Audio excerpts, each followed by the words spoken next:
Го правам, така треба биде, готово, го правам и крај. Дисциплина имало. Ама ти која си таа муката, Господ не може да извади на дисциплина. Тој момент како се натера тебе, не ти него луѓе што се таа позиција. Па види, како прв чекор да направи? Кога сме во таа црна дупка, да речам. За да го осети бенефит, ти го осетиш, немаш мотивација, не постои то нешто. То не постои. Јас секогаш викам, мотивацијата е вака, а дисциплината е ова. Да. И мајндсетот, значи ти имаш нов ден. Нов ден значи нов живот. Ти си благословен да си жив денеска, жива. Значи, јас то почнав да го гледам животот како ден за ден и како благослов за благослов. Во моментите кога бев најтажна, си реков 2 минути се ништо во споредба со 24 сати. Дали јас сум спремна да жртвувам и да дам 2 минути од 24 сати, што е 0,000% за моето психичко и ментално и физичко и за целото мое битие здравје. Го замислив како работа што you must do it. Ако имаш 10 работи денеска, да завршиш ова ти е прва. И пример, мене што ми помогнало, да, зашто најтешка да не го влекуваш. Не, you just go. Значи, мораш да одиш, нема, станвам од кревет, правам Вим Хоф дишење, јас сум веќе во ладна вода. Јас сум влезена таму. Наредните 10 ги прави многу полесни после. После ти не осеќаш, после ти си спремен бе и од после ајзба ти си спремен за животот, не само за ајзбатот. Се лесно тоа е потешко после, се лесно, да. Ја тој момент што сакаш да го уловиш на натерувањето. Кога си у дупката. Јас секогаш се повикувам на претходни успеси. И тоа 9 од 10 случаеви е спорт. Да. Ама депресивниот човек кој тој нема успех. Нема на што да се повика. Затоа ми е чудно. Моментот е колку... Ама ти се повикала на мотивација да трчаш пак, да речем. Океј, на крај она убаво кажа, на крај повикај се на дека си жив. Дека си жив, биди благодарен, стани со благодарност. Јас можеше да не е само ногата бе, можеше да е така. Јас сум останав жива. Благодарност е највисока фреквенција што можете едно човечко битие да ја поседува. Зошто? Зашто јас станвам и сум жива. Тоа е појќе од доволно, јас сум доволна, јас сум жива. Тоа е најголемото нешто што секој еден човек на планетава треба да го вреднуваат. Луѓето го гледаат животот ко здраво за готово. Нов ден, нов ден, нов ден, радувај се, жива си, жив си. И тој момент ми даде мене порив да излезам од таа дупка, зашто јас, како што кажав и претходно, верглав јас во тие мисли, леле ова, леле она, немаат крај. Мора да научиме да ги зауздаме мислите. А како ќе ги зауздаме мислите, тоа е со нашето дишење, здивот. Како ние дишиме. Баш и претходниот подкаст го гледав со Тамара.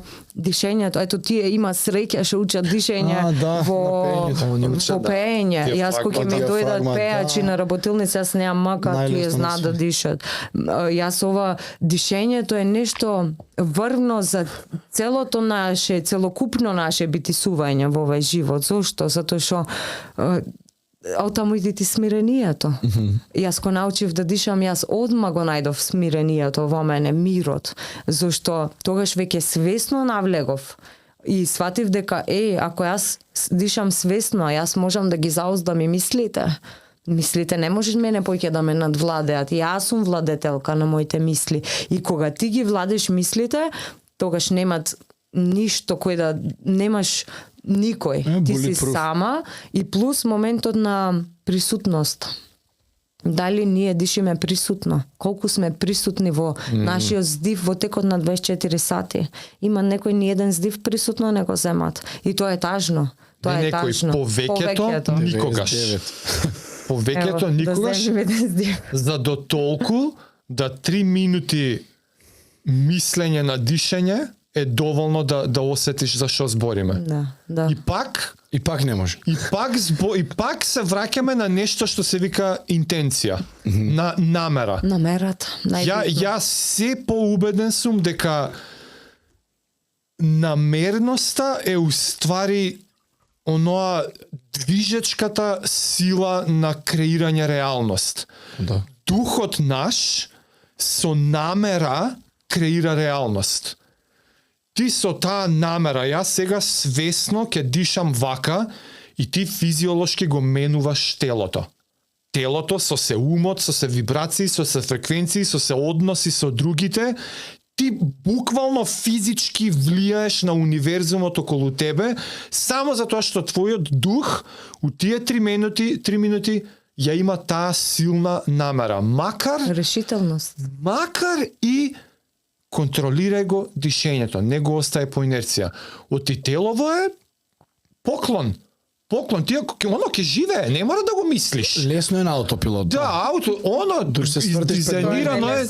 дизајнирано ни е ќе си функционира само, нема гајде. Да.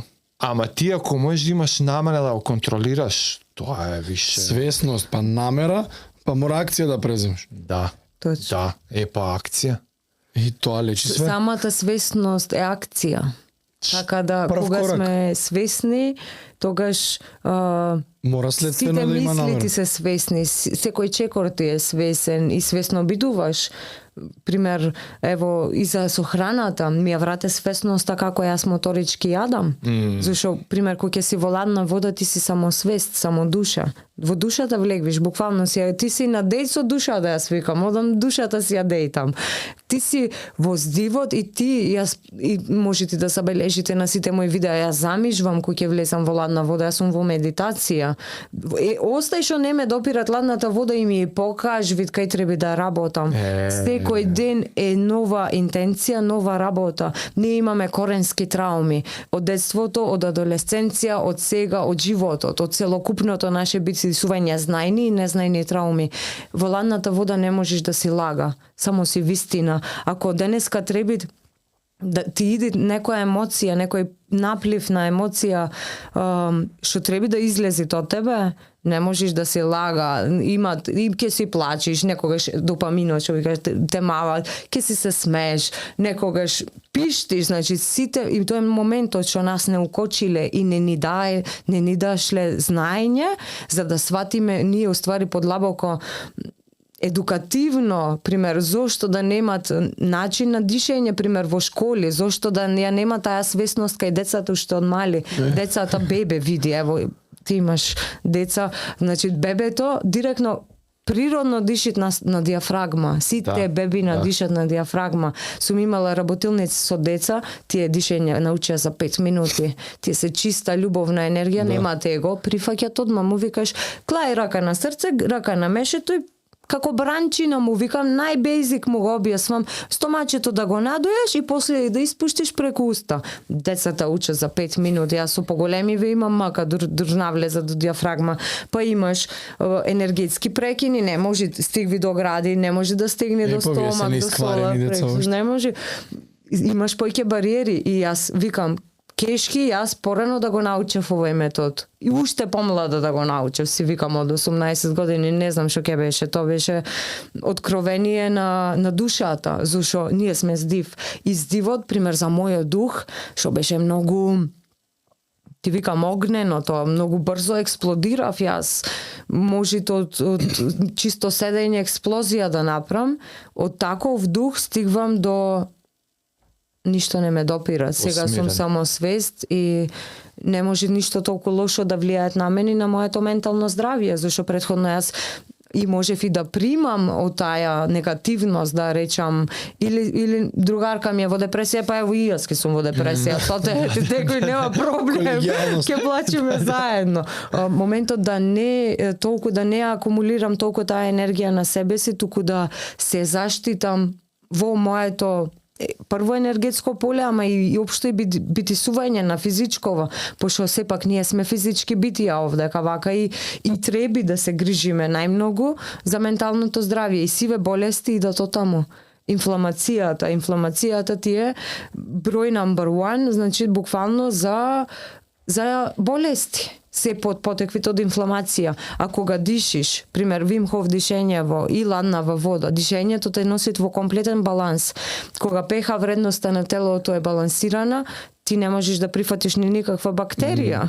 Ти си сила, бре. Имунитетот нашево тело е создаено за никогаш да не се ние разболиме. Замисли го тој момент. И нас ни го прикажуваат нормалното ненормално, ненормалното нормално. И во тој момент јас сватив дека и антибиотици се уствари антибиологија, самиот збор ти кажуват. Апчината јас ги тргнав уште од дете и сите тие наметнати работи како треба мојот живот и здравие да изгледат. И уште од малечка го имав тој порив, неправда не трпеше таја. Детето во мене никогаш неправда не трпеше, уште од мала одев, се борев и за класо и за председател, бев пуздер, правев све и јас ја гледам и сега оваа возрастна девојка што не трпит ништо. Едноставно не го трпам јас тој шаблон како треба да е животот и затоа сум мета, да речам, сум била мета на различни енергии околу мене, ама јас сум ја знаела мојата мета и мојот порив, мојата мисија. Ја осознавам мојата мисија и сваќам дека после ракометот сватив дека ако продолжиш со ракомет, можда никогаш не ќе научиш што е Вим Хоф метод, можда никогаш не ќе променеш илјадници животи, можда никогаш не ќе се променеше ни себе, туку ќе бев бейзик ракометарка што немаше појма да имам од од внатрешноста на моето битие. Немав да ќе бев задоволена со бейзикот. И сватив дека не сме ние овде дојдени за бейзик, ние сме овде дојдени за длабоки истражувања врз себе си, огледало на себе си сме, ние сме дојдени во физичко битие за да истражиме душата и да му дајме некој нов експириенс за понатамо. И ако веќе ова е мојот живот, да, јас превземам одговорност и јас сум водичот на овој живот. А кога ќе превземиш одговорноста, тука иди ти успехот, тука иди ти кога ќе вервиш во себе си, тука сите врати ќе се отворат, па и невозможното, мојата нога се оздраве и на крајот дојдов кај истиот доктор после 2 години и направив магнетна и тој ми рече ги трошиш ресурсите, зашто ти немаш ништо. Јас му реков фала ти, ова го чекав да го слушнам. Сега продолжуваме уште појако. Уште појако, животот ме носи во Лапонија.